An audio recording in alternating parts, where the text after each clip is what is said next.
Alrighty, the doors have closed. Welcome everybody. I'm Dylan, this is Nick. Hey everyone, how you doing? So today we thought we'd get into maybe a fist fight of a sorts, a brawl, us versus them kind of thing about indies and big dev. It actually won't be anything like that. We hope to do just the opposite. So first, sort of our little agenda here, we're going to talk about what we're going to talk about. Then we're going to just quickly go over terminology so that we're on the same page for what's indie in our minds, or at least for this presentation, what indie is and what big dev is, who the two of us are. We got a little poll survey thing to do to get your thoughts. Areas of comparison, so this is sort of this big chunk of our discussion. And then sort of talk about discussing working together, what we can do to help each other as big dev and indies, and discuss improvements. You can ask questions at any time, by the way. Also, before we start, we want to do a acknowledgement of country. Before we start any further, or go any further, we'd like to start by acknowledging that we meet today on the lands of the Wurundjeri people of the Kulin Nation. Sovereignty was never ceded, and as such, these lands have always been and always will be Aboriginal lands. So, we pay our respects to elders past and present and recognize the important connection they have to the land. We would also like to extend a warm welcome to any Aboriginal or Torres Strait Islander people joining us today, so welcome everyone. Thanks. All right, so... So what we are talking about. Am I doing this one as well? Yeah. Okay. All right. So, sometimes there's this perception that indies and devs are in totally different alien worlds, that we're in competition, that we're sort of vying for the same land of opportunity and same resources and things like that. We want to dispel that stigma. We wanted to sort of, put it on the table and talk about maybe why it's happening and why it's not true. We, as indies and big devs, are very much codependent in this ecosystem. We're required to create a thriving ecosystem in Australia, and especially these days as we're trying to grow into an ecosystem, and that we need to work together, and there's pros and cons to everything in life. Yeah, so we're going to just define some terminology. I put arbitrary there because it is totally arbitrary. The reason we're doing this is just so that when we're talking, you kind of know what kind of framework we're talking from. So we're not really talking about hobbyists, independent developers. We're really talking about people who fall into like a professional working sphere. They're generally full-time. When we're talking about independents, we're generally talking about people who they're owned in Australia or by the studio. There are smaller teams, so like less than 25 people. They have smaller budgets. Obviously, we could be talking about anyone from spending $100,000 onto the game up to $5 million on the game. Again, the cutoff is totally arbitrary. And big devs, we're talking about anyone above that, really. And the crucial difference is that a lot of the time in Australia right now, this has actually become more common recently, is that they're owned by overseas companies. They might be referred to as AAA or AA. And their funding does not come from their own internal funding or from their projects that are released. Their funding is coming from another company. Yeah. And like Nick said, this is all just sort of generally speaking. There's no hard and fast rules here. All right, so this part is this little poll that we wanted to do. So if you can scan that QR code, I assume Slido is not new to anybody anymore.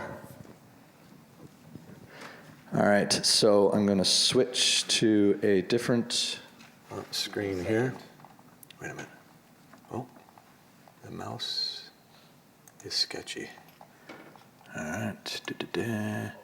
Okay, so we are, our people are already onto it? People are answering. Yep, so that's the first one. See here, switch the screen here, and maybe we can see. Yeah, so what we want to do is just get a sense of the room and who we're talking to as well. I mean, I know a lot of people here, but it's good for us, and it's good for you as well to know who's around you. That's not really working. Laptop, try that again. Switching to that. It's not switching to that other screen. Is there a There you go. It just takes a while. Okay.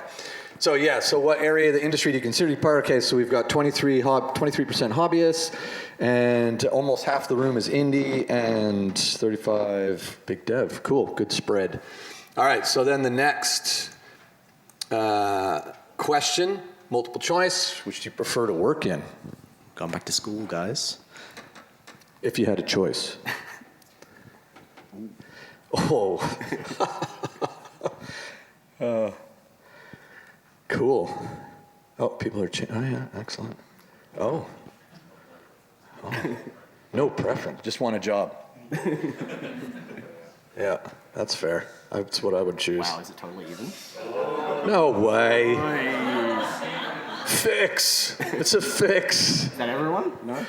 Last votes? We're so scared of confrontation, we fixed it. This is all a scam. Wow, that's incredible. All right. Well, not much learned there. All right, here's another one. Do you think we have a healthy relationship between the two?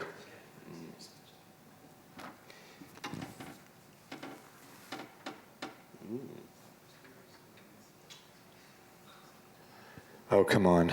You fence sitters. Did you write absolutely yes Throw twice? a pair. What? You wrote we got absolutely yes twice. Oh, do I? Let's say the bottom absolutely yes is absolutely no. Oh. Yeah. Which is just something. Well, you know, absolutely yes. The important thing is You know. that no one here actually thinks it's 100% yes. Yeah, no one's even chill. We Yeah. could add those two together at this point. Yeah. All right, unsure, so no, 30, okay.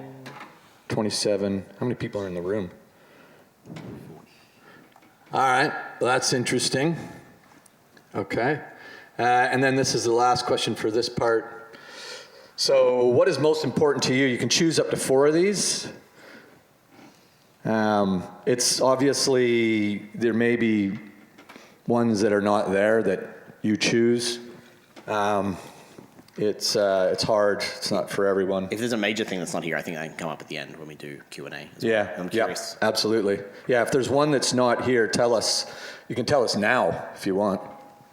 If there's one missing that's really important to you and we've left it off by accident. Doesn't sort it. No, it doesn't. What does greater creative license mean? You wrote it. You should know. Oh, so, sorry. You mean like agency within the business? Greater Creative license. Yeah, greater creative license. More, you get to choose what you make. You know, typically the indies have more creative license than Typically. the big. Typically, but actually, that's something we're going to talk about. What actually seems and what it is are two different things. So that's interesting. So more than 53% of the group is job security. Oh, it's going up. Nice. All right, that's Should interesting. I add a poll question of who correlates job security with big dev versus independent? Well, yeah. Yeah. I don't. Well, that's what we were going to talk about. That if there's a difference there. All right, cool. So we're going to switch back then to this bad boy. All right. So we're going to do a really quick introduction, I believe. Yes? Yeah. Okay, wait till it clicks on. It's thinking about it. Uh-huh. Okay, cool. Yeah, really quick introduction because some people might know who we are, and you know, it's important for context. So my name is McDonnell. I've been an independent for about 10 years now, nearly 10 years. Before that, I was studying at Swinburne. I ended up teaching at Swinburne while being independent, co-founding and co-directing a studio called Samurai Punk out of Melbourne, originally from Sydney though. We've shipped a lot of stuff in that time on basically every major platform. I nominally put iOS and Android on there because our first game, the little icon up in the top right that no one knows about, was a mobile game. But yeah, we're a console PC developer, and we are, we've been independent the whole time. We also have done a bunch of client work. Haven't done any recently, but we did have some experience working with Annapurna, the Sony Foundation, which was really cool, and local devs, Tin Man Games. We did a little co-dev with them as well. And a little bit of promo. If people want to talk to us about a new game, hit us up after this talk.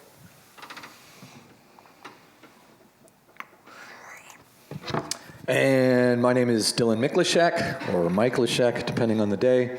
I've been making games for 20 years, EA, THQ, Pandemic, Gameloft most recently. I've led teams on a bunch of different franchises like FIFA, NHL, MLB, WWE, The Dark Knight. I was a studio GM at Gameloft Brisbane for the last 8.5 years until recently.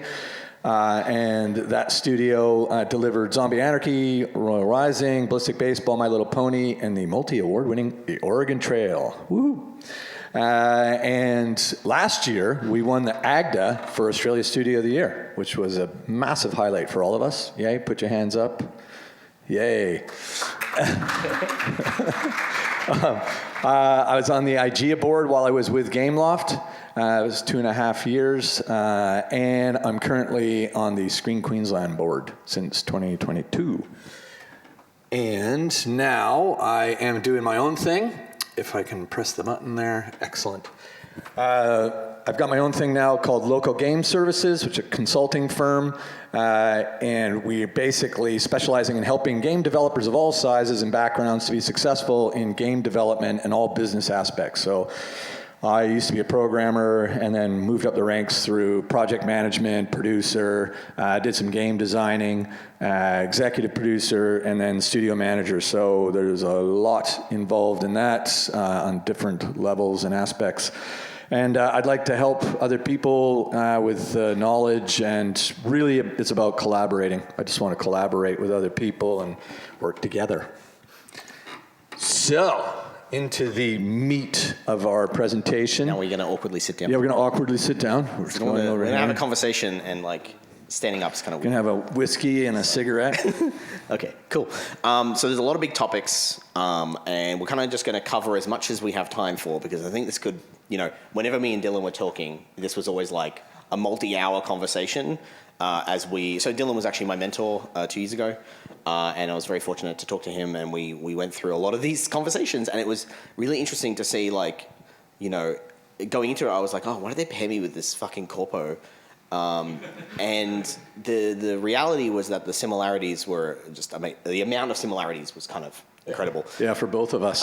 Running very different studios at the time, where we were, I think, 11 people, and Dylan was, what, like 80? 70, 80.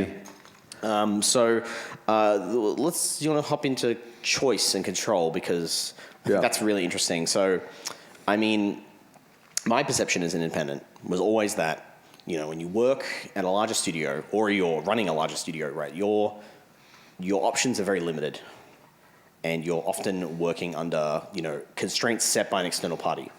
And how true is that? And I think also can you speak to the positives of working under that kind of environment? Because there are positives that I wasn't really aware of starting out. Yeah. I mean, every project's different, every company is different, but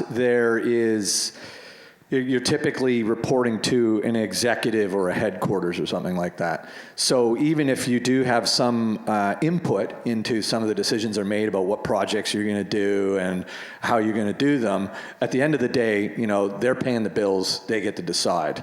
Sometimes we would propose ideas, so they would say a genre, and then you'd get a chance to propose something, but a lot of things got knocked back, and then it gets complicated if you're using licenses, and multiple people are involved. And when we did Apple Arcade, Apple was involved in your decision as well. So there's a lot of people that you have to get on board. When we did The Dark Knight, we had EA involved, Warner Brothers involved, Warner Brothers movies involved, the movie maker themselves involved, and DC Comics. All of those have something to say about what you're doing. So it can get very complicated, but you still get some room to move within the game itself. But it can be an interesting ride. But on the good side, sometimes it's overwhelming to think about, okay, so we started up a studio, which is, what you guys went through, and we're going to make a game. And some people already have an idea. I know exactly the game I want to make, and I think that this is going to be a huge opportunity, a great market for this game.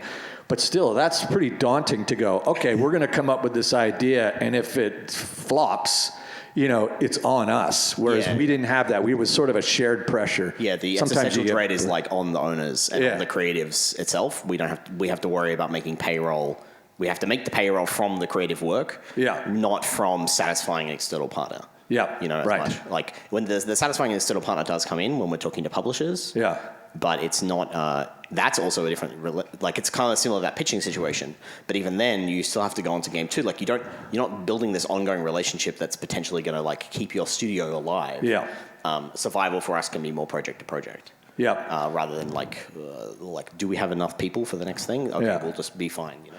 But at the same time, if something flops, in a big dev studio, they could close the studio. Yes. Or they can, and they've done it where a game didn't do well enough. As a studio that has had a couple of flops, I would say that like we have managed to survive for nearly 10 years despite not having a mega hit, right? And that is because we do have an element of we're not going to shut ourselves down just because we didn't hit that one time, you know? Yeah. So yeah, it's right. Like we only have ourselves to look at in that sense. Yeah. So it's similar. There's a sort of a similar outcome, but for different reasons. Yeah. The pressure continues to be there. The format of the pressure is quite different.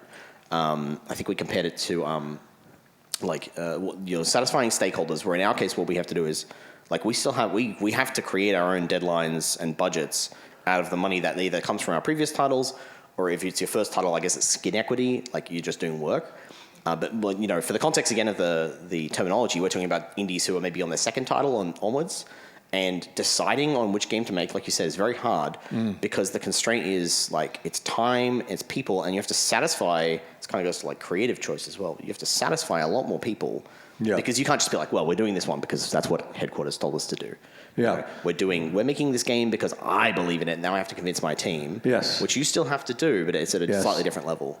Like the buy-in stage is quite different. Yeah, the only tricky part about that is that when it does flop, usually the people making the decisions don't accept all the responsibility. So it's that old thing like marketing versus the dev team. It's like when the game flops, marketing goes, well, it's because the game was crap. And it's like then the game team's like, oh, it's because marketing didn't market it very well. Yeah. So it's like one of these. Yeah. Or you get in a situation to like more broader like studio ownership stuff, but like I don't know if you can speak to like being forced to use certain technologies potentially by an external partner. Like that has never happened to us. Besides, we use the technology we use because we're a small team, right? We use what's available to us. We couldn't buy. I guess if we had started a studio 20 years ago, you were buying an engine off the shelf. You were just buying Epic. Unreal. Yeah.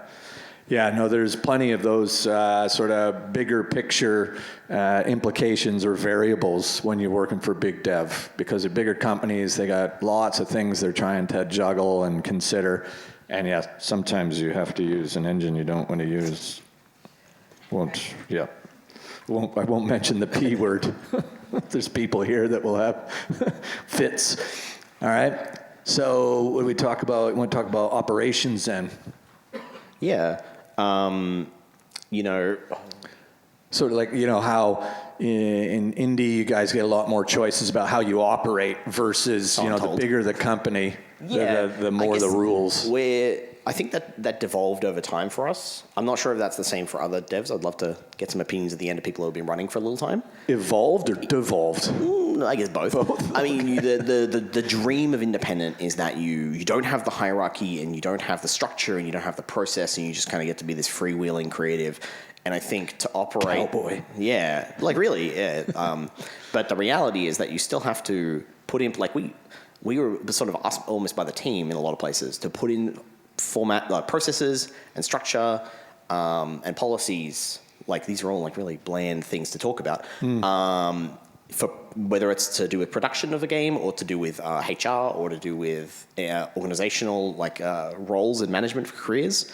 And that all sort of evolved over time. Like as people, I think it's both as the industry matured, so the need for a studio like ours, which is old but not large, was required to act like a large studio despite our size. Yeah. And the longer you're around, the people are expecting you to be more sophisticated. And I think that might just be a nature of, we've scaled up a little bit. We've had a project that had about 15 people at peak working on it. But it may have just been a matter of size, but the expectation sort of grows over time, which is like, oh, well, you've been around, you should be doing all these things, even if some of those things aren't actually beneficial at our scale. Because I think like all these processes and policies that I sort of mentioned, they're all good.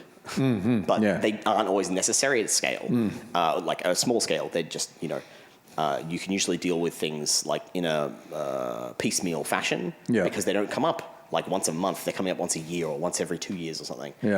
Whereas, like administrative HR stuff or production policies like would have been a daily occurrence. I imagine for you, that's the perception. Well, and it's a different scale. So like it's interesting what you say there that these things are good and you need them, but we don't really need them at our scale. So Gameloft is owned by a much bigger company called Vivendi, and Vivendi is so big that Gameloft is less than 2% of their revenue.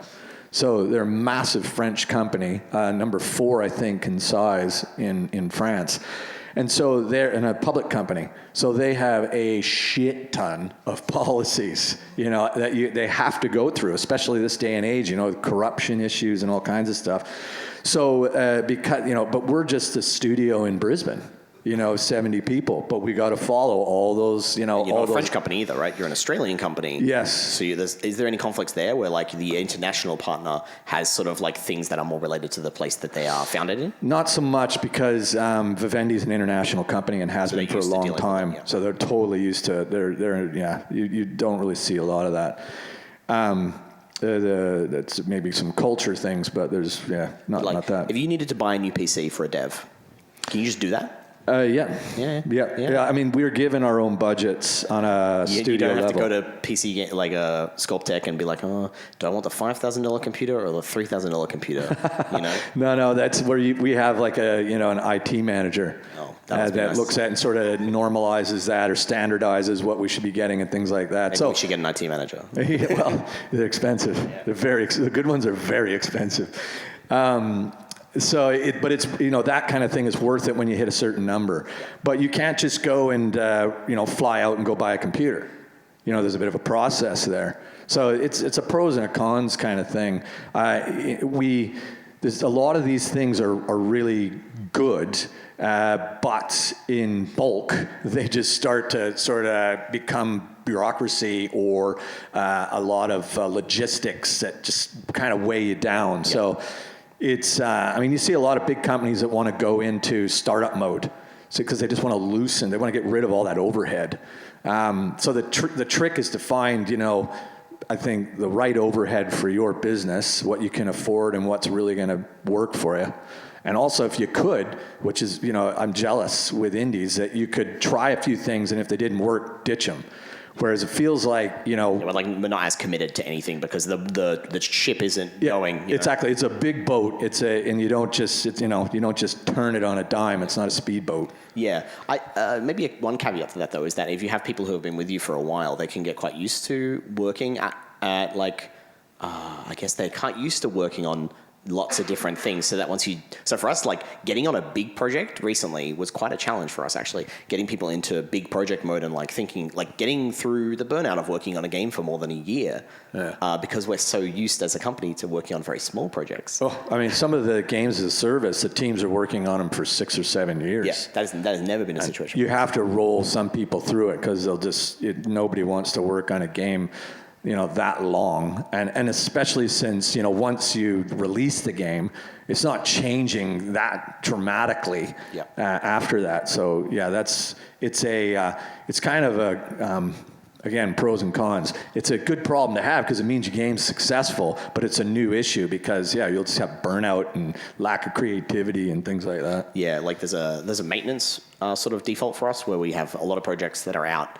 And we have no one supporting them and doing maintenance on them to make those. Like that could be good for our business if we had some person dedicated to maintenance. Yeah. But we just don't have the manpower to do that. Yeah. Whereas I guess you do, but those people still have to deal with their creative interests and make sure that they're happy and work like they're able to be fulfilled. I guess if they're like the B team just doing maintenance. But the manpower has to be justified. So it's all about numbers. So they'll look and say, well, the revenue, we got this, we're spending this to do this, and what's the revenue? Sometimes we would justify an update for a game just because people are complaining and we don't want to like answer the messages anymore. With that and your reputation, you want to look after that. Yeah, like having high quality products on the market is like really important to us. Yeah. Like, even if our games aren't massively successful financially, it's still very important that all of them are at a very high standard and people like... Yeah. If someone just grabbed any of our back catalog today, they're going to have a good time with it. Yeah. Yeah, well, and that's interesting. That there's another topic that we didn't even put in here, though, and that is, looking after your product after it's done. With some of the indies, you have a smaller number of sales, right? So it costs less to make it, but you have. Whereas when you sell these bigger games, you're looking for a wider, bigger audience, but it costs a shit ton more to make it.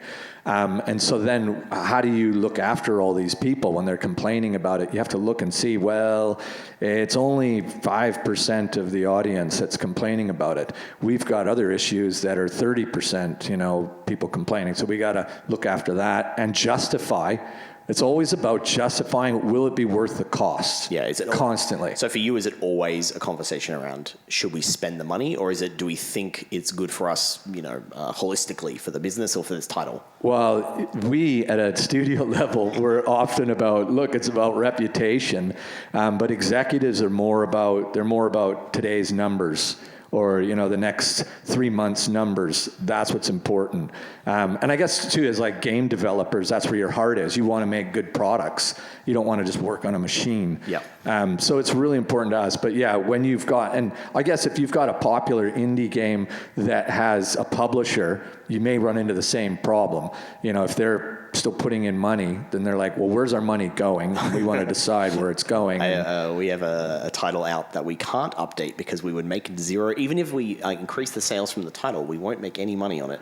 Yeah. And it's this weird incentive problem where because we're no longer independent on that particular title, because we have given up control to a publisher, it puts us in this weird position where we can't support something that we do we invested lots of time into it, but we're now de-incentivized by taking on this partner to want to update it. Because, we want to improve it for reputation, but ideally we also would like to have the increased sales come back to us at some point.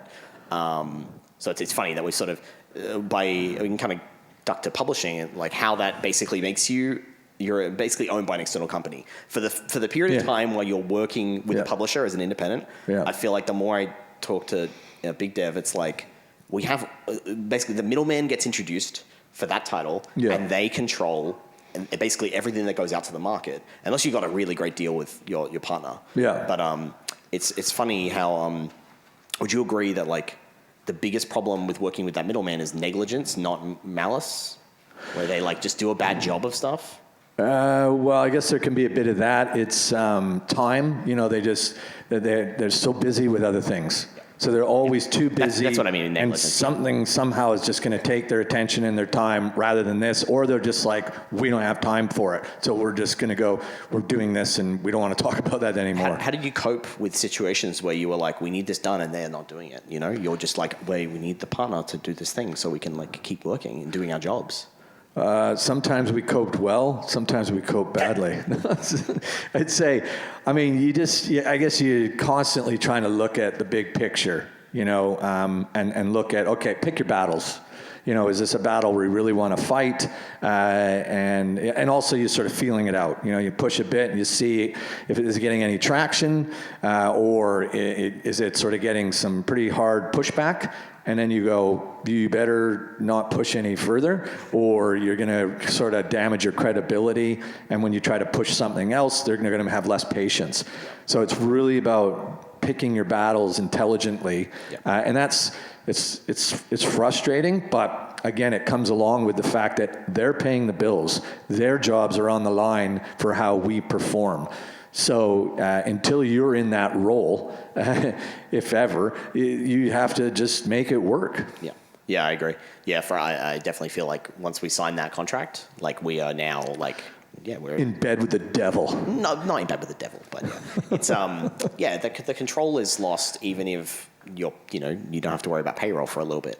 Yeah. It's you're giving up something for something. It's Yeah, it's a tough one. They often talk about like you're still going to have creative control and you're still going to have all this ownership and you're still going to get all your royalties and stuff. It's like, yes, but you still have to go through them to do everything else. Yeah, and again though, you can only go through them so many times. Yeah. Eventually and then they get shitty about it, and they're like, "Okay, now you're just being problematic." Yeah, exactly. And then it gets into a thing where you're not respecting our expertise.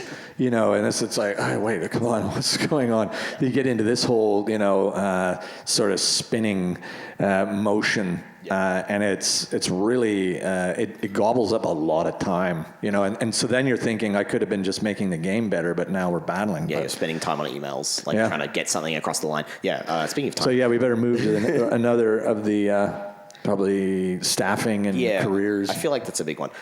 To be totally transparent with the room. So we've had people leave and move through from Samurai Punk. We've had people come from other Big Dev, come to Samurai Punk, go from Samurai Punk to other Big Dev. We had someone go from Samurai Punk to another indie, and the reality of just accepting that I think when I started this company, I had this perception that people were going to come to indie and they're never going to leave because it's the dream. Right, because it was my dream. But the sort of the reality is, and it was sort of just talking to you, it helps clarify this. But people want both sometimes, or sometimes they want both. So they want to have a night, they want to work part time for AA or AAA, and then they want to also be able to work on independent projects on the side, or they want to do something else for a little bit. They just want to take a break. And a reality of independent being kind of a young person's game, it's just a lot easier to work in Big Dev when you're older because it provides a support network that you don't have at a smaller company. Yeah, you have. Once you get to a certain point of experience, typically, you're older, and now maybe you have a partner and you have kids. Well, you can't take the same type of risks. Indie is typically, a little riskier, maybe higher reward opportunities. But it's with Big Dev, if you have a little better job security, it's really important at certain points in your life. But at the same time, no job is secure. Seen, Epic just here's a company that's been kicking ass and taking names, and then they lay off almost 1,000 people recently. So it's. I think that comes down to management to be as transparent as possible with the state of your role, the ability for the role to not just disappear instantly. Yeah. And theoretically, in an ideal world, both Big Dev and Indie and everyone in between are actually treating the staff with respect that they deserve. That if there's a layoff coming, you should kind of know it's coming. Yeah. And they should give you the heads up, and they should also be providing the layoff benefits that are required.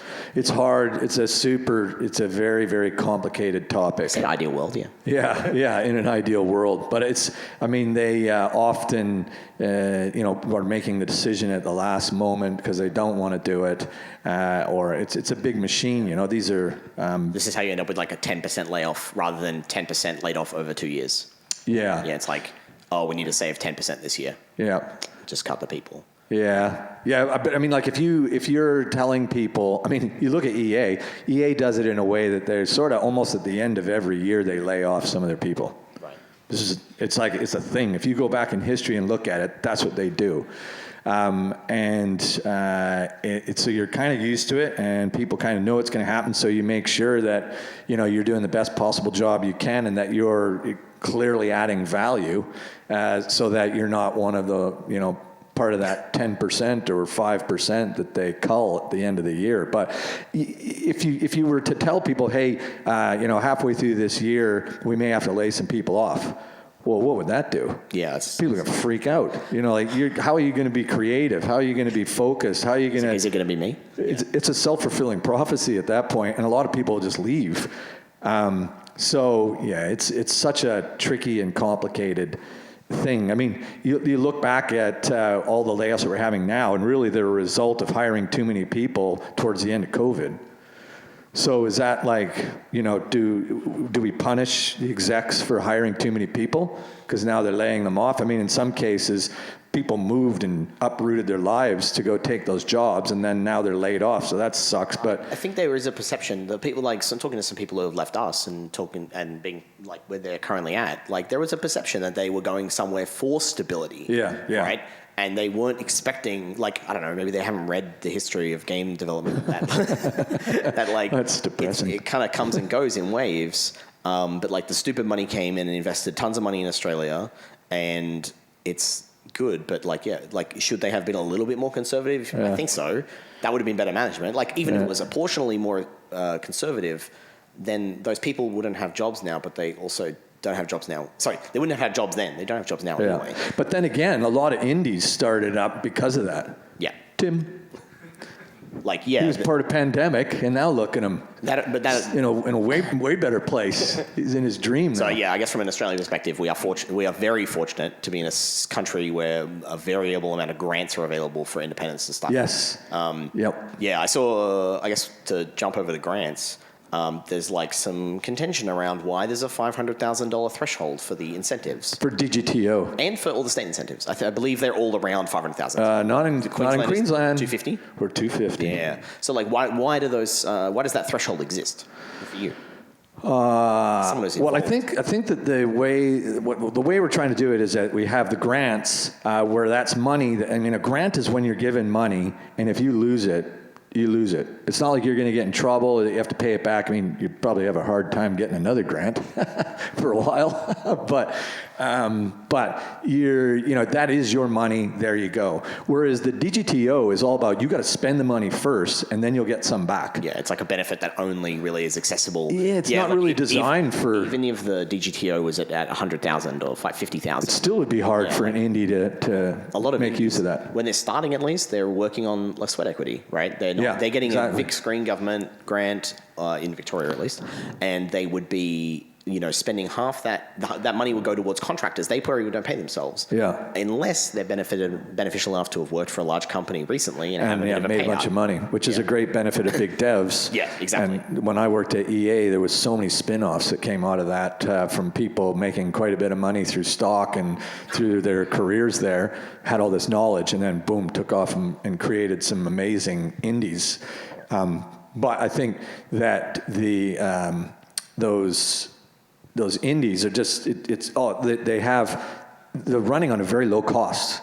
So in some cases they're living at home and they don't even need a salary. Yeah. You know what I mean? So they're able to. This is why I said, like, I think it's independent is a bit too much of a young person's game still, where because we don't have enough big dev in Australia that are laying people off. We don't have enough big dev that are training people and then giving them the experience they need and also the money they need so that they can start their own things and actually can live off whatever money they have left over. Yeah. It's really there's a reason most of the independents in Australia are like just fresh out of university. They were living at home. We lived at home while we started our company. Yeah.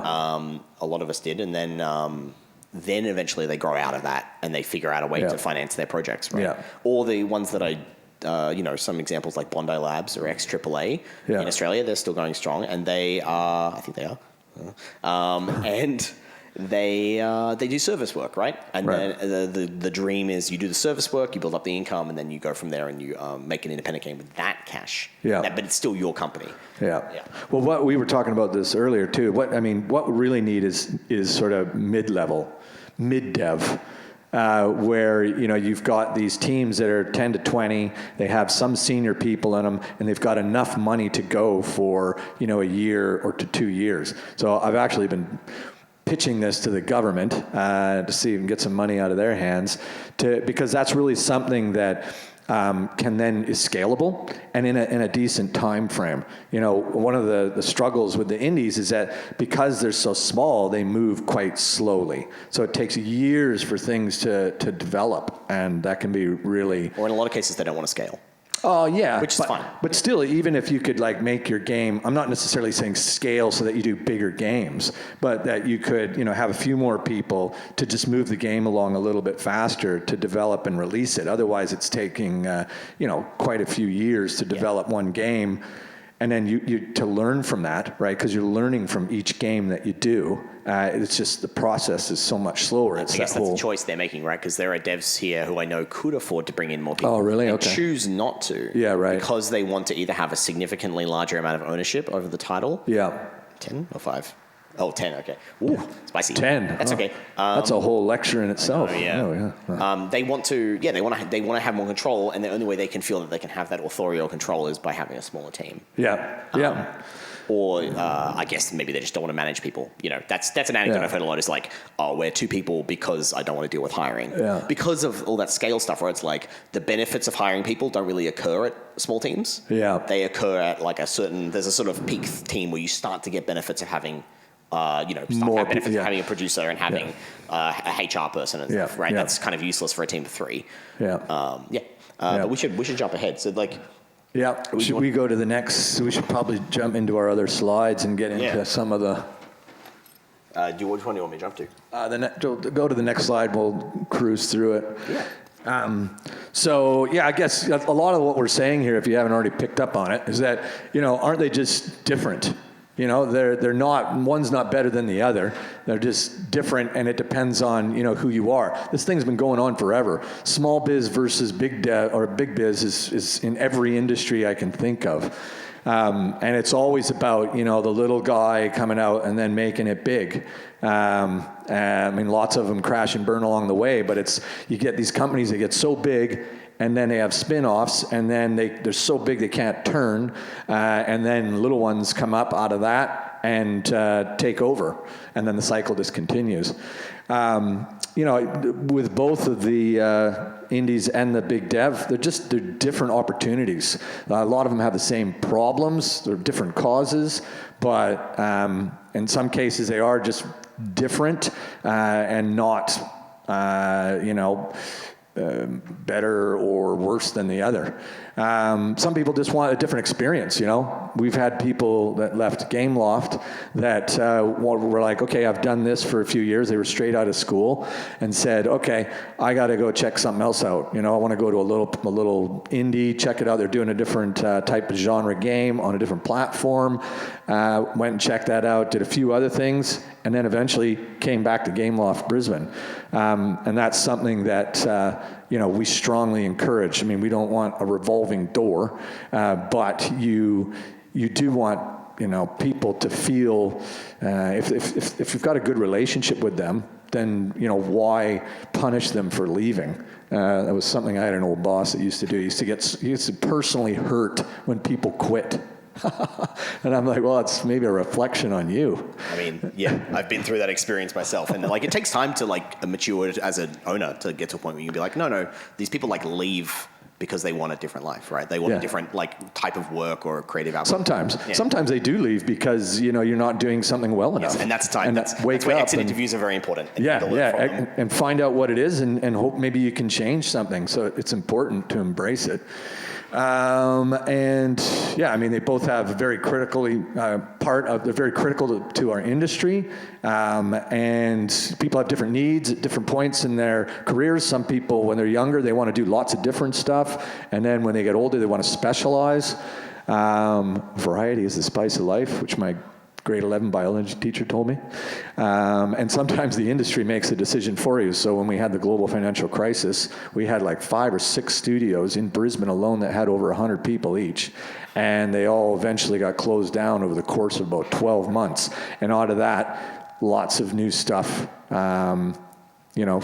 was like from the ashes of the phoenix. Came things like Half Brick and whatnot. And when we started the studio, there were no jobs at all. Yeah. We started in 2014, and it's I think Winston got a job at Deloitte.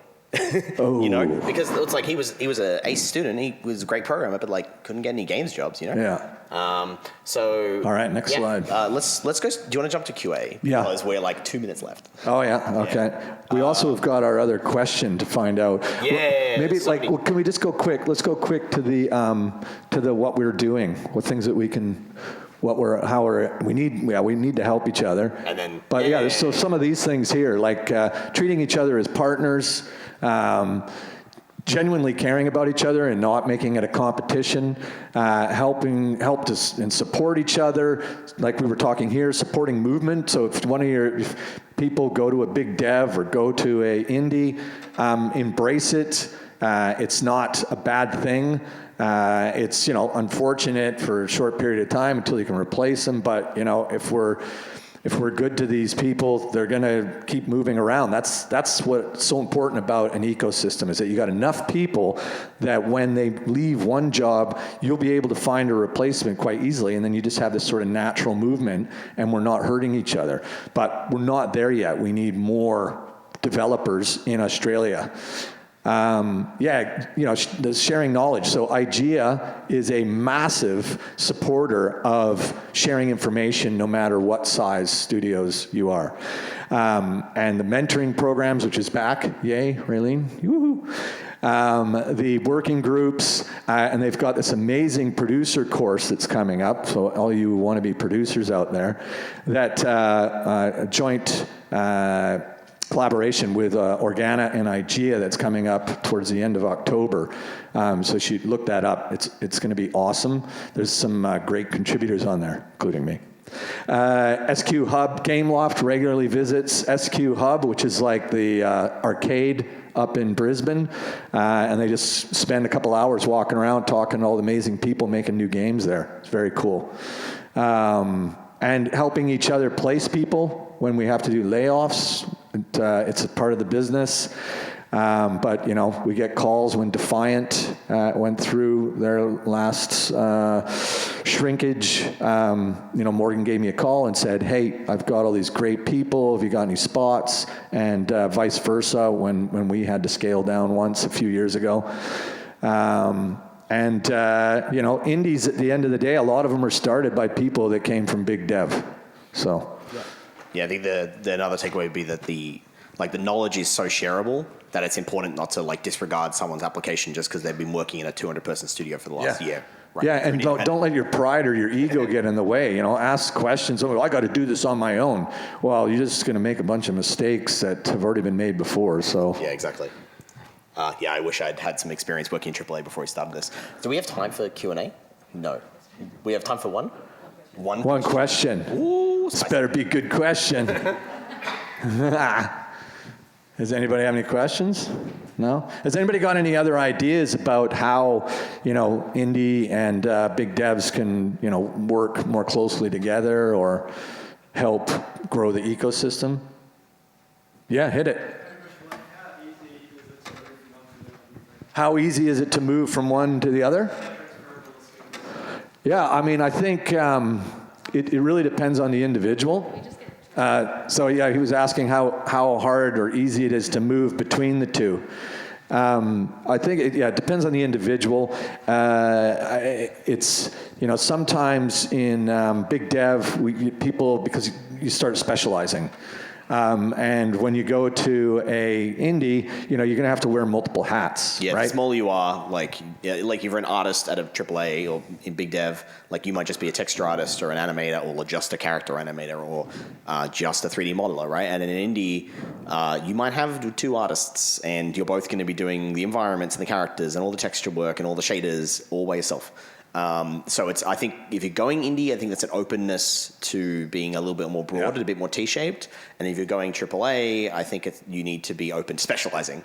Because like for me, that like if we close down, you know, and I went AAA, I'm like, I have no idea what I would specialize in. What am I going to do for the rest of my life? That's really scary. The idea of just doing one thing. But I would say that you need to be open to both. Yeah. But the one thing is that you can specialize in one thing and then move to another thing. Correct. So it's not like in Big Dev, once you choose to be a character artist, that's it for the rest of your career. You're a character artist at GameLove.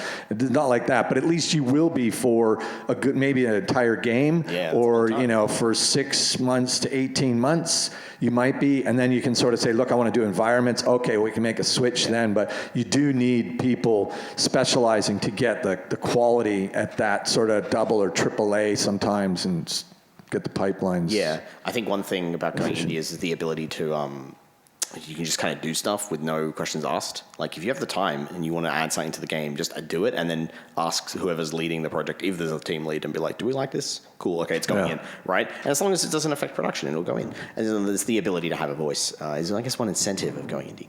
Yes. Without having to go through like the rigmarole of being like, do we have time to get this whole thing in? Yeah. There's always a little bit more of that, more process typically, but you're making bigger things. That's the payoff. Is you're usually making bigger games. And theoretically, more people will see them.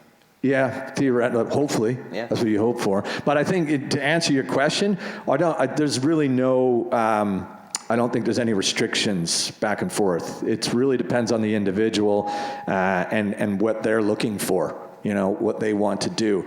I think that the big devs can accommodate more juniors because they've got seniors and they can afford a bit of time to try and train them and get them up, whereas the indies just don't have any overhead. They can't afford it. Training is something we didn't get to, but I think that's one big area where independence we're big devs. Yeah. I think we just suffer in this area where unless the studio is run by a group of seniors, the chance of you getting training in an independent is very low. Yeah. Unless they, like I said, they're already senior themselves and you go like, oh, I want to learn from that person because that's the only person there that could possibly train you.